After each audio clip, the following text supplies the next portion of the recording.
益生菌 probiotic，咁究竟佢係咪可以幫到我哋減肥啊？同埋對腸胃係咪真係有利嘅咧？嗱，啱咗一半啦，對腸胃係好嘅咧，係啱嘅。嗱，我哋試諗下啦，條腸咧其實有分好菌同埋壞菌嘅，係啦，佢哋好似霸地盤咁樣。如果當你壞菌多嘅時候咧，佢就會自己生長得好快啦。咁益生菌嘅用途咧就係幫我哋種翻啲好嘅菌嘅，係啦。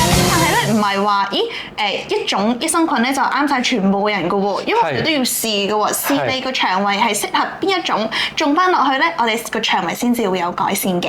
而另外咧，我亦都知道咧，當譬如你身體不適嘅時候，你要食緊消炎藥 antibiotic 嘅時候咧，有啲人嘅反應就會肚餓，因為佢破壞緊你腸道入邊嘅益生菌嘅平衡啦。咁所以嗰個時候係唔係好適當去補充翻啲咧？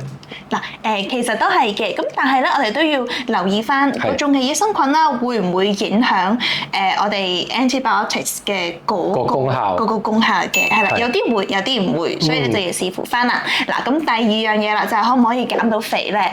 我成日都會覺得啦，其實點解肥咧，主要就係可能食嘢唔均衡啦，係啦，高油鹽糖啦。咁就算你 keep 住食益生菌，但係同時食翻呢啲咁高卡路里嘅嘢食咧，其實都係減唔到嘅。飲食或者我哋補充品都係 back to basic 啦。You are what you eat。